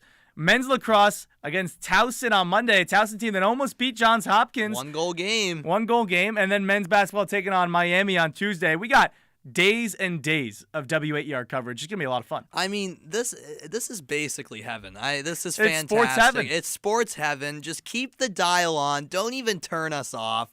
It's WAER sports coverage at its finest, and it's a lot of hard work, and we appreciate everyone who makes it all possible here on our sports staff, but it's also why we love doing it. This is a lot of fun, just putting these broadcasts out. It's a crazy stretch for us, but we hope you're enjoying it all. And it should be a fun stretch for Syracuse sports fans. I mean, basketball teams are disappointing you, but men's lacrosse, number 2 in the country, women's lacrosse, preseason number 6. They also open up on Friday earlier in the Dome against UAlbany. Should be a fun lacrosse season to follow all throughout. Oh, there's a lot of hype around both lacrosse programs, and with good reason. It would be fantastic if both squads can make it to Foxborough, Gillette Stadium, for the Final Four on Memorial Day weekend. And I don't see any reason why both of them cannot get to that stage. I mean, there's a lot of expectation, but I think both squads know that, especially the men who have been on the rise the last couple of years. We know the women are always expected to be there, but it's been a rebuild under Gary Gate. And I know it was Jacksonville, but that team dominated the Dolphins. What were your initial reactions from that Jacksonville game? I mean, 6-0 at the end of the first quarter is pretty good. Yeah, against the Jacksonville team's pretty solid too. They were pretty bad. But in the grand scheme of things, they almost made the NCAA tournament last year. They returned a decent amount of players. Correct. I think it more showed me about there's still quite the discrepancy in lacrosse. It's getting better with the parity, but that shows you the level of the ASUN, for example, to the ACC. We're talking about conferences on this show. But yeah, I get your point. It's a Jacksonville program that's been on the rise. Gary Gate couldn't have asked for a better start from his team. I mean, it was a 10-0 third quarter alone. Michael Leo had 4 goals by the middle of the second quarter. That's my guy. Yeah, exactly. Michael Leo's the man. There's so much talent on offense, and the defense needs its credit too. Michael Grace has come into the program. He's going to be starting on defense the whole year. He won back-to-back national championships with RIT and Our West of here. Give Division III lacrosse some love. He has that winning pedigree. He's very talented. All around, it's a well-built team. There's no reason why they shouldn't win the Natty, Jordan. There really isn't. I mean, the Michaels are taking over the show on Syracuse men's lacrosse. Right. Michael Leo, breakout season. I said it at the end of last year. Watched his post-game press conference after they lost to Denver. He's going to have an insane season. Like we said, 5 straight days of broadcasts here on WAER, starting with number 2 Syracuse taking on Vermont in men's lacrosse on Friday, February 7th. McClure remodeling countdown to face off at 5:30. Game starts at 6 inside the Dome. Double overtime going all the way up until 9:30. Jish Sokolsky and Adam Gotkin got you covered all the way up until 9:30. Men's basketball against Boston College, the next basketball game on Saturday. McClure remodeling countdown to tip off at 3 p.m. because of the weird 3:15 p.m. tip off. So only 15-minute McClure remodeling countdown to tip off. But we got you covered. We'll preview it all for you, and then the double overtime all the way up until 7 p.m. with Alex Burstein and Skylar Wilkes. Women's basketball taking on Wake Forest on Sunday. Men's lacrosse back in action against Towson on Monday. And then men's basketball travels out to Miami on Tuesday for a matchup with the Hurricanes. Busy week for WAER and WAER Sports Talk. But that does it for this broadcast, this double overtime. Duke takes down Syracuse 83-54. Before we let you go, got a couple thank yous to hand out. Our producer, Dan Papillo, our engineer, Nathaniel Cunningham, our reporter, Ryan Bridges, bringing us all the insight, and then our WAER Sports Talk desk. Ben Chadwick, Timmy Weiss, Nate Martin helping out behind the scenes. It was an atrocious game from Syracuse, but a fun double overtime to work with the crew. 83-54 one more time. Number 2 Duke takes down Syracuse. Enjoy the rest of your night, everyone. See ya.